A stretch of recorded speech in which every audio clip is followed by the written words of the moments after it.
Vigneronnes, vignerons, le Minéral Show est un programme construit avec vous et pour vous. Nous décryptons ensemble et dans la bonne humeur les tendances et évolutions de la filière vin dans le monde. Bienvenue sur ce Minéral Show numéro 1. Le sujet du jour, c'est la maturité digitale des salons internationaux. Et pour en discuter, on accueille Clément Bouchet, que je vais laisser se présenter à travers 2 ou 3 questions. Si je retrouve mes questions.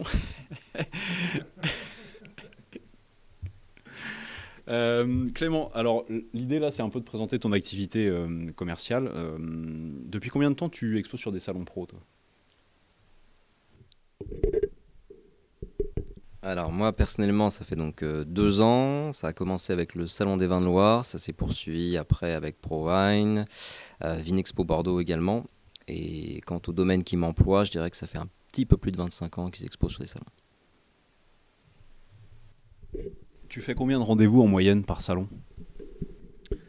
Alors ça, pour répondre à cette question, il faut faire un petit distinguo entre plusieurs salons. Par exemple, si je prends le Salon des Vins de Loire, les domaines qui m'emploient le font depuis la première année. Donc ils ont un public d'habitués, si je puis dire.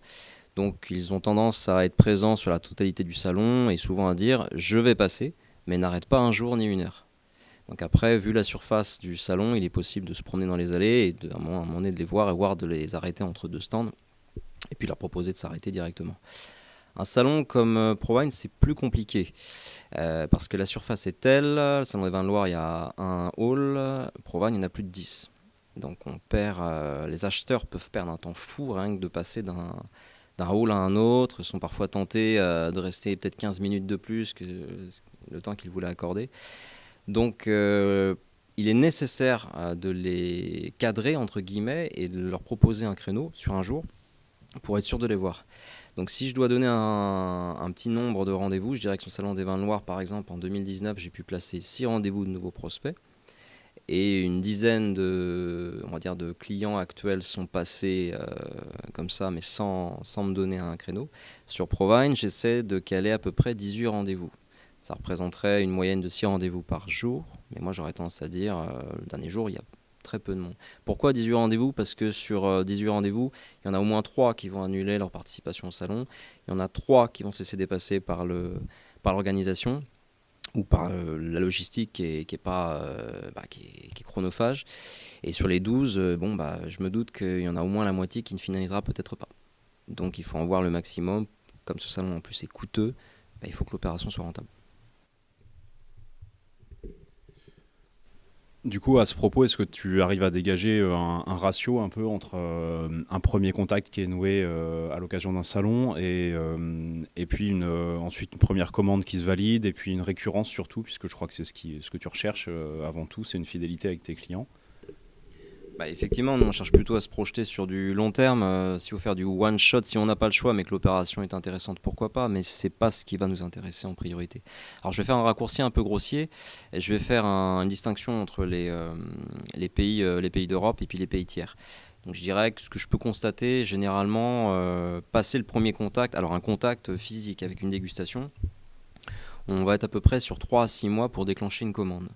Lorsqu'on passe sur des pays tiers, et selon la saisonnalité, parce que je parle quand même de pays tiers, il y a plusieurs pays, donc même si je parle juste d'un seul pays comme les États-Unis, il y a une saisonnalité qui diffère selon les États. Donc là, je vais dire plutôt au minimum 6 mois si on est vraiment pile poil dans le calendrier, sinon on va partir au moins sur une bonne année, donc 6 à 12 mois.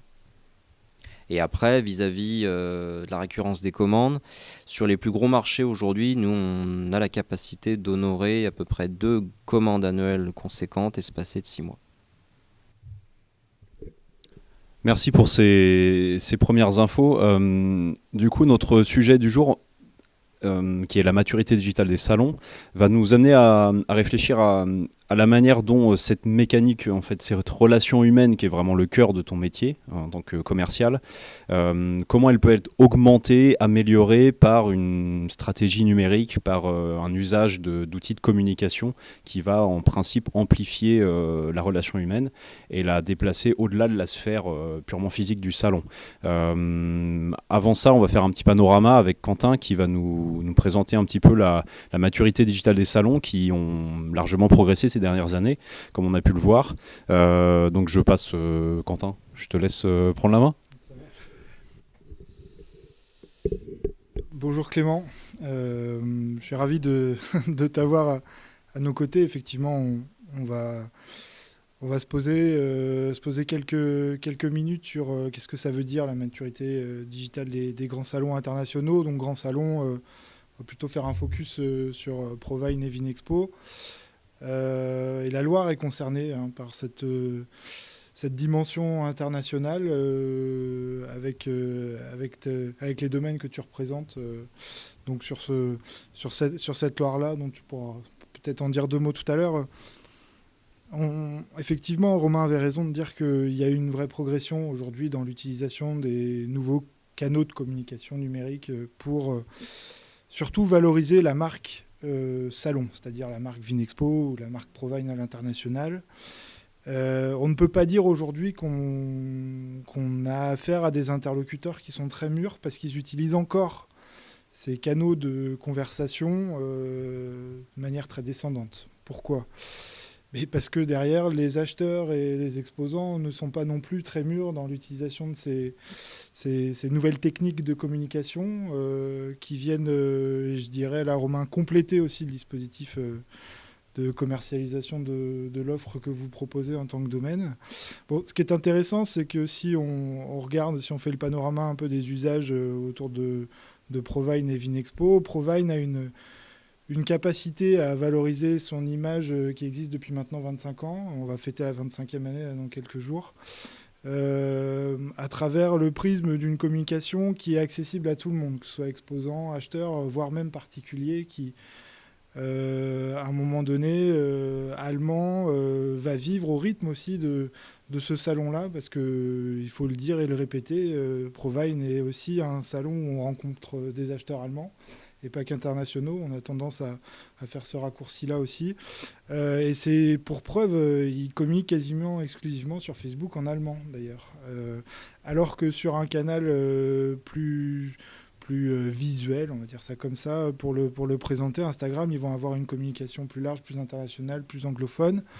Ils ont un dispositif qui mûrit de plus en plus, année après année, en utilisant ce canal, notamment Instagram, ou voire même Twitter, sur le live, mais encore une fois, c'est pour générer de la notoriété et travailler la marque Provine plus que l'engagement des communautés qui réunissent, parce que finalement, Provine est une plateforme physique de mise en relation, qui est l'essence même du salon, et qui tend petit à petit à essayer de déporter ce côté physique live de 3 jours sur toute l'année en prenant la parole sur ses réseaux sociaux, mais on pourrait avoir tendance à dire que ce n'est pas forcément le cas aujourd'hui parce que la maturité aussi commerciale du dispositif de mise en relation entre acheteurs et exposants n'exploite pas pleinement ou n'a pas forcément la connaissance pour exploiter les réseaux sociaux aujourd'hui d'un point de vue conversationnel pour faire de la mise en relation entre acheteurs et exposants.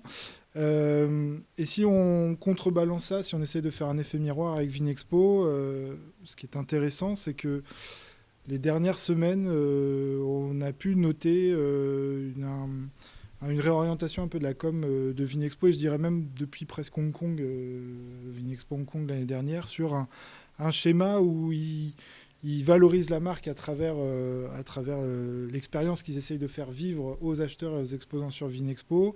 Ils font prendre la parole aussi à l'équipe dirigeante de Vinexpo pour démontrer aussi la connaissance et l'expertise.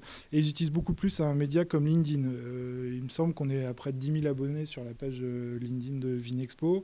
Provine n'en a pas, par exemple, et concentre presque 20 000 abonnés sur sur sa page Facebook, pour fermer la parenthèse. Et donc, Vinexpo est beaucoup plus dans l'animation d'une communauté professionnelle, fait intervenir des influenceurs, enfin en tout cas des personnes qui font la tendance dans le monde du vin, comme les sommeliers par exemple, ou certains chefs. Font intervenir aussi des grandes marques du vin, des spiritueux, enfin surtout du vin, du champagne et de l'ensemble, enfin sur l'international, voilà. Et donc on a une communication marketing un peu plus intégrée qui faciliterait, c'est ce qu'on peut essayer de deviner derrière tout ça, justement l'engagement d'une population professionnelle comme les exposants qui pourraient, à travers ce modèle de communication, réutiliser un peu ce fonctionnement.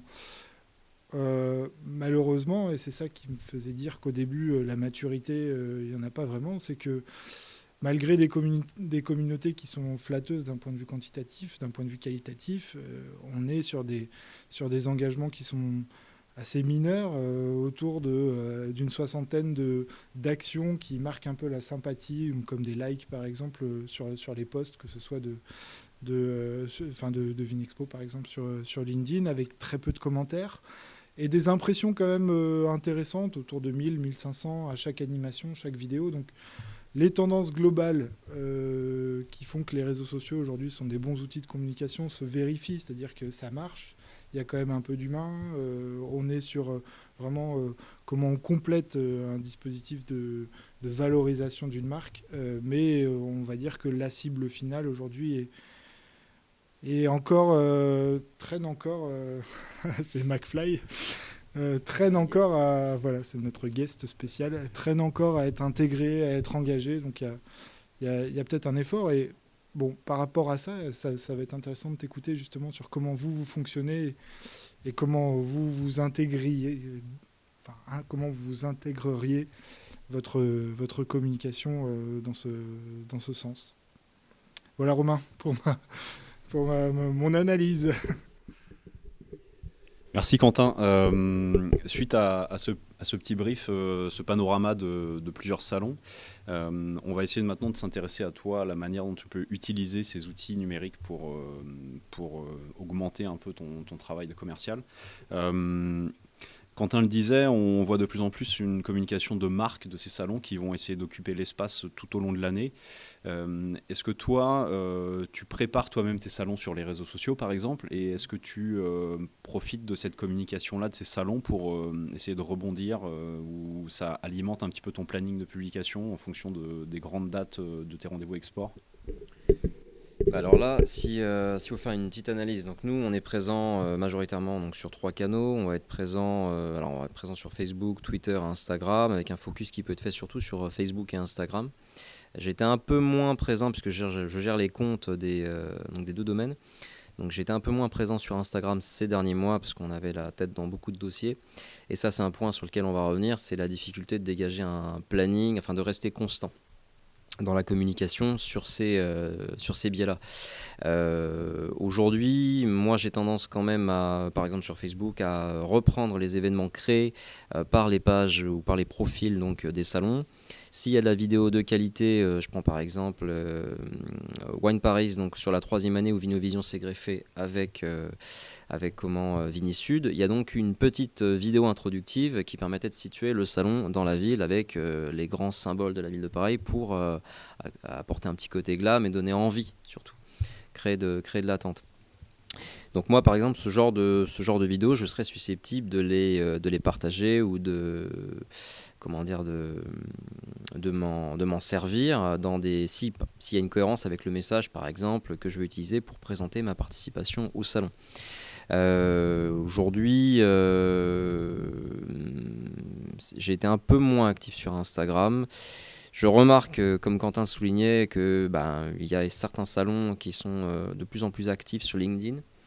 Ce qui va toucher, et après Vinexpo est aussi un salon qui s'exporte bien, notamment aux États-Unis, où là on assiste à une prise en main de l'outil LinkedIn par énormément d'anglo-saxons.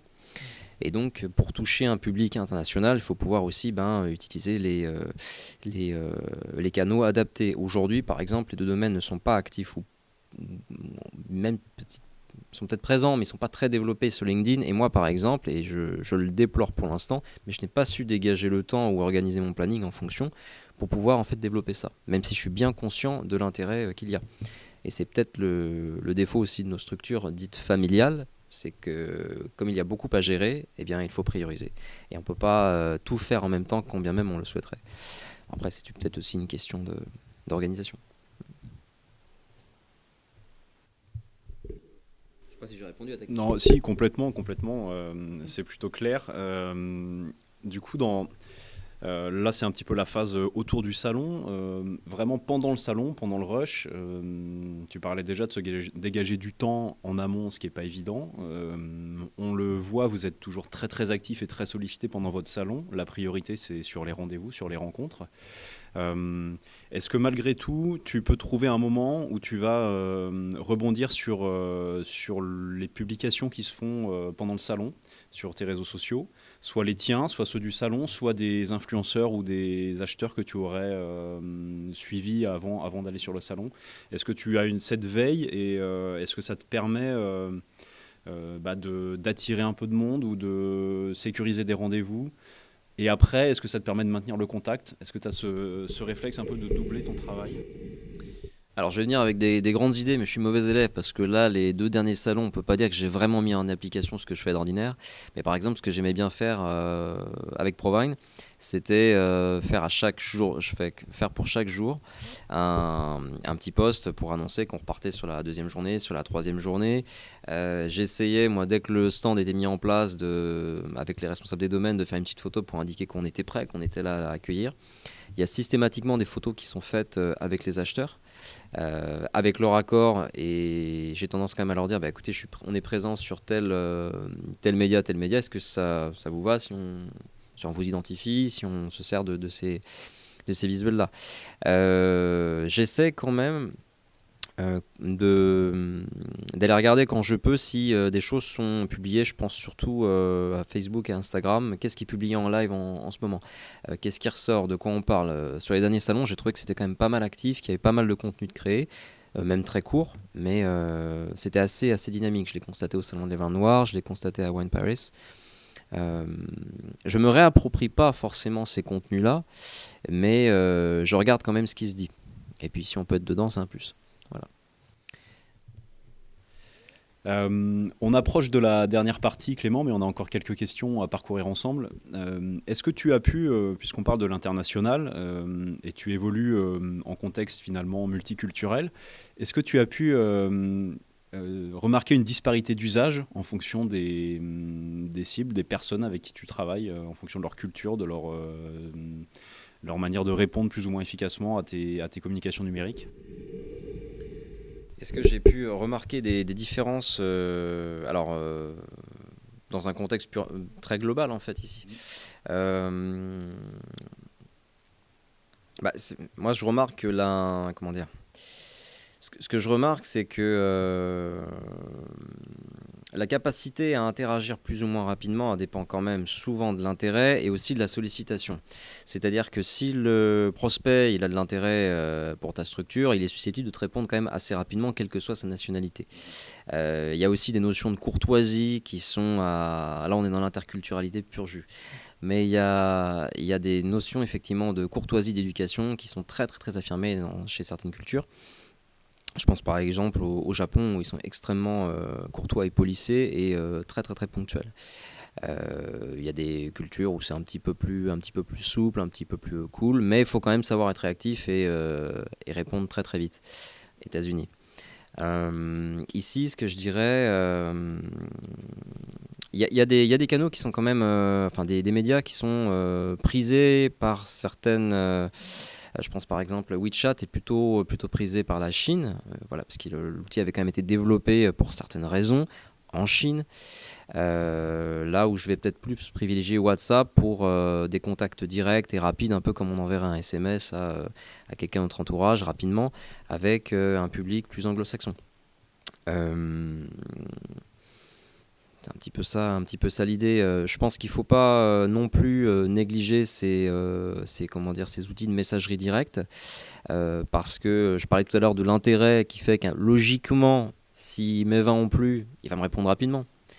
Maintenant, dans la réalité, on constate souvent que certains professionnels peuvent recevoir 200 mails par jour. Donc, quand bien même l'intérêt y est, le temps n'y est peut-être pas. Certains sont même sur la route toute la journée. Donc il faut pouvoir entendre ça et trouver des moyens à un moment donné de capter ou d'avoir un retour sur, je ne sais pas si par exemple j'ai pas d'infos sur une commande qui était supposément en attente ou sur des volumes ou sur des prix, ou je ne sais même pas si les éléments ont été reçus. Idéalement, il faut pouvoir attraper ces gens-là au vol sur un bon créneau, donc aussi tenir compte du décalage horaire, si on parle vraiment de prospects internationaux, et puis pouvoir dire écoute, est-ce que tu as bien su, je voulais juste un petit retour, fais-moi ça vite, et puis et c'est comme ça que ça fonctionne. Donc c'est vraiment une approche de fluidification un peu de la communication en fait, qui tes pratiques sur les réseaux sociaux vont pas remplacer évidemment tout le travail de démonstration de tes produits. Mais ce que je comprends, c'est que tu peux à l'occasion te servir de l'éventail complet des réseaux sociaux, de l'email, pour accélérer un petit peu ton travail et pour être plus efficace. Dernier point, ensuite on passera à la dégustation. Nous, en tant qu'observateurs, on voit que les salons sont de plus en plus actifs sur les réseaux sociaux, année après année. On présuppose que c'est profitable pour les exposants. Est-ce que tu abondes dans ce sens, ou est-ce que tu aurais, pour clore, un petit regard critique à nous faire sur ce constat ?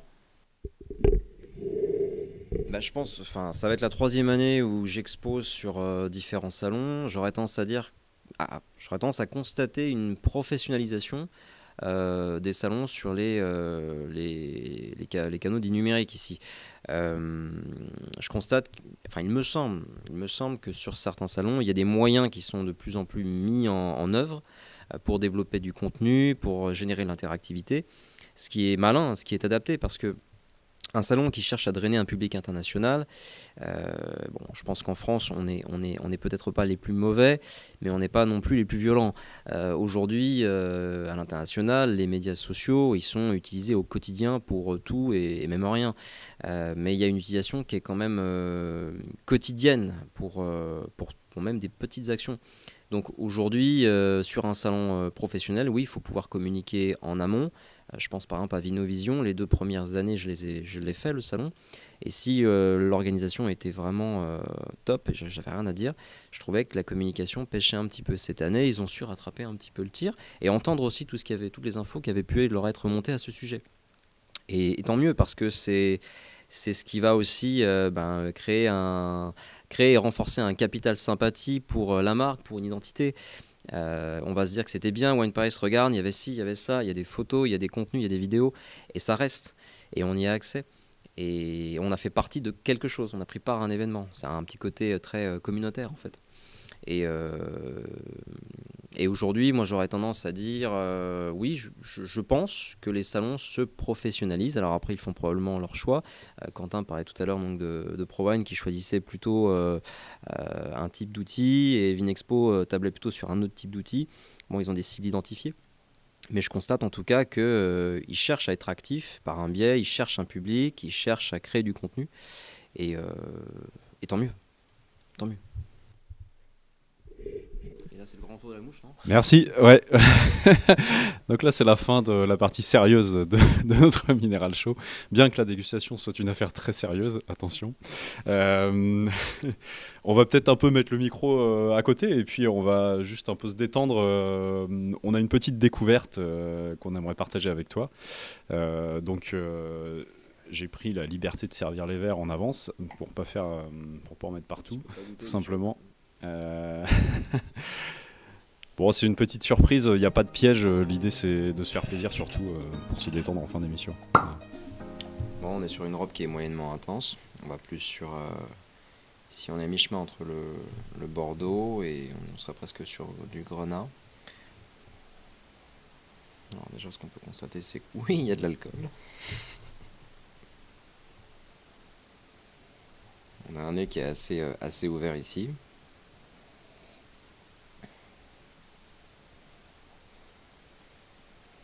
Alors, au premier nez, on est plus sur un côté assez poivron vert. Et à l'ouverture, on perçoit donc des notes un petit peu, de bois. On perçoit aussi on a quand même du fruit. Je dirais plutôt sur le fruit noir. Un petit côté pruneau également. Le nez plutôt expressif.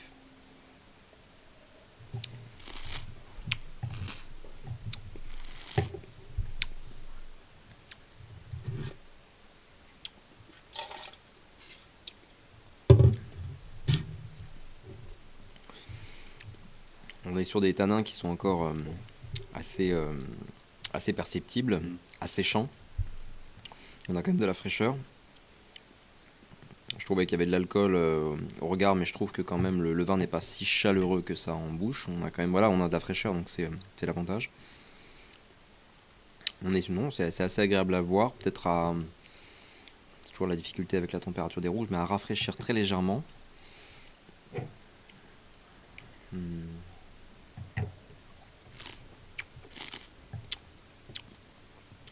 C'est pas bien ce que je viens de faire. C'est la fin de l'émission. Non, plutôt agréable. J'aurais tendance même à penser à ce type de vin pour des plats un petit peu plus gastronomiques ou des plats avec des cuissons en cocotte, voilà, qui mijotent un petit peu. Tu veux découvrir? Et allez, Ouais. parti. Je vais à la cave. Prends ta lampe.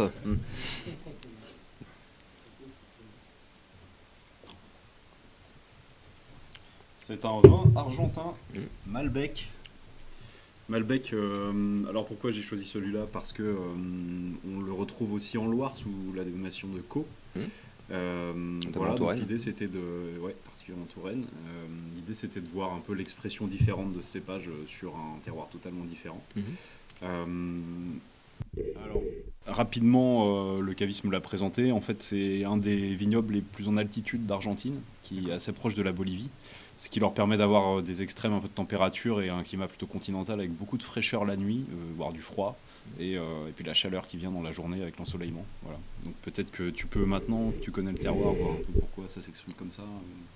De ce que j'avais pu observer d'ailleurs, même sur la plupart même des plateaux, que ce soit argentins ou même boliviens, avec le réchauffement climatique, ils sont obligés de planter de plus en plus haut pour justement trouver, déjà avoir des raisins qui ne soient pas, qui aient encore du jus en fait, et surtout parvenir à conserver de la fraîcheur. Donc là, je le constatais tout à fait tout à l'heure, c'est-à-dire on voit bien au niveau des larmes que oui, on a un volume, on a combien là? On va se faire peur. Attends. C'est à combien? Je pas regardé. On est à 14, ouais. Et pour autant, on ne le perçoit pas en bouche, quoi. On a vraiment un sentiment de fraîcheur. Donc c'est plutôt agréable. Bon, merci beaucoup pour ta participation. C'était notre première. Je pense qu'on s'est tous fait plaisir, donc j'espère que toi aussi. Merci beaucoup de m'avoir reçu. C'était un plaisir de participer à cette première. Et j'ai pris beaucoup de plaisir à répondre. Bon, allez, c'est parti. On va passer à la nôtre.